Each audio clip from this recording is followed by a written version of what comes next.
పూరి జగన్నాథ స్వామి ఆలయంలోని రత్న భండార్ తెరుచుకోవడానికి రంగం సిద్ధమైంది. పూరి జగన్నాథ స్వామి ఆలయం నుంచి మా ప్రతినిధి నాయుడు లైవ్ లో సిద్ధంగా ఉన్నారు. ఎటువంటి ఏర్పాట్లు చేశారు, పూర్తి అప్డేట్స్ అడిగి తెలుసుకుందాం. నాయుడు, ప్రస్తుతం ఎలాంటి ఏర్పాట్లు చేశారు? రత్న భండార్ తెరవడానికి ఎవరెవరిని రప్పిస్తున్నారు? స్వాతి, ముఖ్యంగా భారతదేశంలోనే అత్యంత ప్రాచీనమైనటువంటి ప్రాశస్యమైనటువంటి దేవాలయంగా పూరిని చెప్పుకోవచ్చు. ఇక్కడ రథయాత్ర అత్యంత వైభవంగా జరుగుతుంది. అయితే ఈ ఏడాది రథయాత్రతో పాటు ఒక ప్రత్యేకత సంతరించుకుంది. ఈ 46 ఏళ్ల క్రితము ఏదైతే తెరుచుకున్నటువంటి రత్న భండాగార్ అనేటటువంటి నిధిని ఈరోజు ఏదైతే తెరవనున్నారు, మరికొన్ని గంటల్లోనే ఆ నిధిని ఏదైతే ఉన్నటువంటి గదులను తెరిచేందుకు అధికార యంత్రాంగం ఏర్పాట్లు చేసింది. ముఖ్యంగా మనం చూడొచ్చు, ఏదైతే 46 ఏళ్ల క్రితం ఈ ఏదైతే 3 గదులు ఉన్నటువంటి వాటిని ఓపెన్ చేశారు. 1978లో ఓపెన్ చేసినటువంటి ఆ గదులు ఇప్పటి వరకు కూడా తెరుచుకోలేదు. అయితే మొదటి 2 గదులు మనం చూడొచ్చు. ఆ 2 గదులు కూడా ఎప్పటికప్పుడు ఏదైతే ఓపెన్ చేయడం, స్వామివారికి అన్ని రకాలైనటువంటి ఏదైతే కైంకర్యాలకు కానీ, పూజలకు కానీ, సేవలకు కానీ, అలంకారాలకు కానీ ఉపయోగిస్తుంటారు.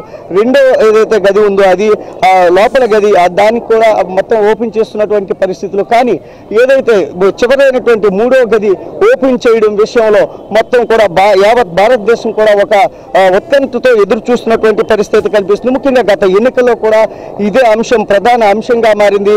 ఏదైతే బీజేడీ సర్కార్ ఇప్పటి వరకు కూడా ఇన్ని సంవత్సరాలైనా లోపల ఉన్నటువంటి రత్న భండాగార్ను ఏదైతే ఎందుకు ఓపెన్ చేయలేదు, నగలు ఏమయ్యాయి ఏంటి అనేటువంటి ప్రశ్నలు ఉత్పన్నమైనటువంటి నేపథ్యంలో బీజేపీ మేనిఫెస్టోలో కూడా పెట్టింది, మేము అధికారంలోకి వస్తే రత్న భండార్ని తెరిపిస్తామని. సో ఈ నేపథ్యంలోనే విశ్వనాథ్ దత్ అనేటటువంటి ఒక ఆయనతో, ఒక జస్టిస్తో ఒక కమిటీ వేసింది. కమిటీ సిఫార్సులు చేసింది. మరికొన్ని గంటల్లోనే అదైతే ఆ రత్న భండార్ తెరిచేటటువంటి అవకాశం మనకు కనిపిస్తూ ఉంది. ముఖ్యంగా ఏదైతే తాళాలు తాళాలు లేకపోయినా తెరిచేందుకైతే అధికారులు అన్ని ఏర్పాట్లు చేశారు. ముఖ్యంగా పాములు బొస్స కొడుతున్నాయి అనేటటువంటి ఒక ఇదైతే మనకు కనిపిస్తుంది. ఎందుకంటే 1985లో కూడా ఒకసారి తెరిచేందుకు సమాయత్తమైనప్పుడు కూడా అక్కడ చాలా ఇబ్బందికరమైనటువంటి పరిస్థితులు ఎదుర్కొన్నారు.